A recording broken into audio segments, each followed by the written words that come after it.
आज हम लोग पद पाठ चैप्टर पढ़ेंगे जिसके राइटर सूरदास हैं, जिनका जन्म 1478 ईस्वी में और जिनकी मृत्यु 1583 ईस्वी में।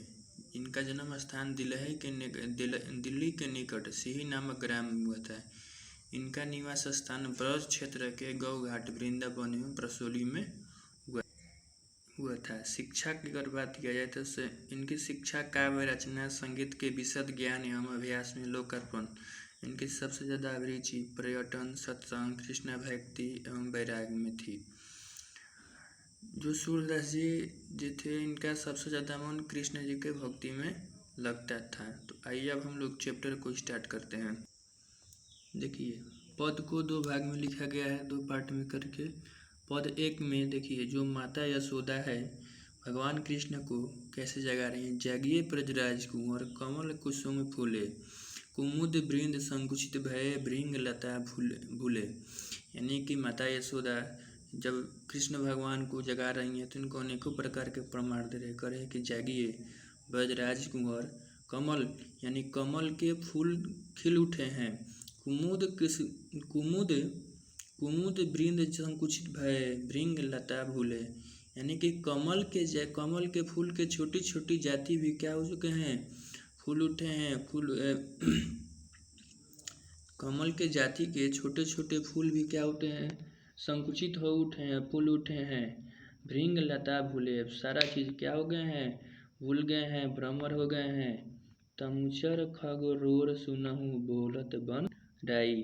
यानी कि सुबह हो गया है, मुर्गा भी बोल रहा है, मुर्गा भी बोल रहा है, सुबह बोलत बन डाई। और सुनहु मतलब कोलाहल, बनराई मतलब पेड़ पौधे। तो यानी कि तमुचुर खग रोर सुनहु बोलत बनराई। मुर्गा भी सुबह में बोल रहा है और पेड़ पौधे भी सुबह में पेड़ पौधे के ऊपर भी क्या कर रहे हैं, चिड़िया चहचहा रही है। रामवती गो खिरकनी में बछड़ा हित ढाई। जो गौ माता है वह बाड़ी में क्या कर रही है, बछड़ा के लिए राम रही है। जो गौ माता है, जो गाय है, बछड़ा के लिए राम रही है खिरकनी बाड़ी में। विधु मलिन रवि प्रकाश गावत नर नारी, सूर्य श्याम प्रातः उठो अंबुज कर धारी। यानी कि चंद्रमा का प्रकाश मलिन हो गया है और सूर्य का प्रकाश उदित हो गए दिख गया है। और जितने भी नर नारी हैं सब गा रहे हैं कि सूर्य श्याम प्रातः उठो अंबुज कर धारी। हे सुंदर श्याम, सुबह उठो कमल के धारण करने वाले।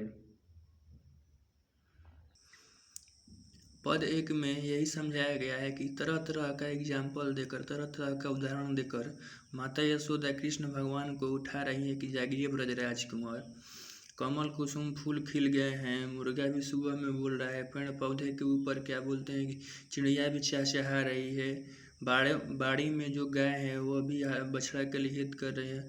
और चंद्रमा का प्रकाश है वो भी क्या हो गया है, मलिन हो गया है और सूर्य का प्रकाश दिखाई देने लगा है। और जितनी भी नर नारी है वो कह रहे हैं कि सूर्य श्याम प्रातः उठो अंबुज कर धारी। यानी कि सुंदर श्याम सुबह उठो कमल को धारण करने वाले। अब हम लोग पद 2 देखते हैं। जेवत श्याम नंद की कन्या, जो भगवान कृष्ण हैं वह श्याम की गोद में, यानी कि जो भगवान कृष्ण हैं श्याम हैं वह नंद बाबा के गोद में बैठे हैं। कछु खात कछु धरनी गिरावत, छवि निखरत नंद रनिया। कछु खात कछु धरनी गिरावत, छवि निखरित नंद रनिया। कुछ खा रहे हैं, कुछ जमीन पर गिरा रहे हैं। उस समय का जो छवि निखर रही है वह नंद की रनिया वहाँ पर निखार रही हैं, देख रही हैं। बड़ी बड़ा बेसन बहु भातनी, व्यंजन विविधंगनिया। यानी कि वहाँ पर तरह तरह के खाने का सामान, बड़ी बेसन का बना हुआ भोज्य पदार्थ, अनेक प्रकार का विविध प्रकार का उनके सामने खाने के लिए भोजन रखा हुआ है। डारत खात लेत अपने कर रुचित डारत खात लेत अपनो कर रुचि मानत दधी दुनिया। डारत खात अपने कर रुचि मान डारत खात लेत अपने कर रुचि मानत दधी दुनिया। अपने से खाते हैं और सबसे ज़्यादा डारत खात लेत अपनों कर रुचि मानत दधी दुनिया। अपने से खाते हैं और सबसे ज़्यादा उनका रुचि, सबसे ज़्यादा उनका मन दही की दुनिया में लगता है। मिश्री दधी माखन मिश्रित करी मुख नावत छवि धनिया। यानी कि मिश्री जो है दही है दोनों के एक में मिक्स करके और मुख नावत छवि धनिया, यानी कह रहे हैं कि कुछ मतलब अपने मुंह में क्या कर रहे हैं, खा रहे हैं और कुछ अपने चेहरा में लपेट रहे हैं। अपुन खात नंद मुख नावत सो छवि कहत न बनिया। कुछ अपने भी खाते हैं और कुछ नंद बाबा के मुख में भी खिलावत है। और उस समय का जो दृश्य है वह वर्णन नहीं किया जा सकता है। कुछ अपने भी खाते हैं, कुछ नंद बाबा के मुख में खिलावते हैं, सो छवि कहत न बनिया।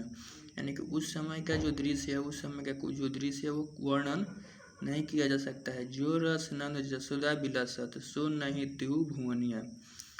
उस समय का जो रस है, जो आनंद है, जो जसोदा माता का भवन में दिख रहा है वह तीनों लोक में नहीं दिखेगा। जो नंद बाबा के भवन में जो रस दिख रहा है, जो उस समय का दृश्य दिख रहा है वह तीनों लोकों में नहीं दिखेगा। भोजन करी नंद आचमन लीनो मांगत सूर्य जुठनिया। यानी कि भोजन करके जब नंद बाबा हाथ धो रहे हैं तो सूरदास जी जो हैं वो कह रहे हैं कि हमको उसमें से थोड़ा सा जुठनिया है, जुठन है, ये प्रभु का वो प्रसाद है, हमको वो भी मिल जाए।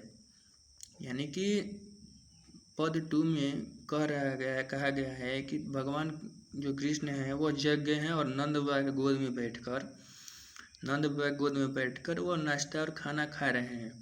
कुछ खा रहे हैं, कुछ नीचे गिरा रहे हैं और वहाँ के जो अगल बगल की नंद की रानियाँ हैं वो उनको देख रही हैं। अनेक प्रकार का चीज़ है, बरी है, बड़ा बेसन है, बहुभातनी है, विभिन्न प्रकार की चीज़ है। और सबसे ज़्यादा उनका मन दही खाने में लगता है। और कुछ अपने भी खाते हैं और कुछ नंद बाबा के मुख में भी खिलाते हैं। और जो उस समय का दृश्य है, उस समय का दृश्य कुछ कहा नहीं जा सकता, उसके बारे में वर्णन नहीं किया जा सकता है। सूरदास जी कहते हैं कि जो रस नंद जसोदा बिलासत सो नहीं तिहु भुवनिया।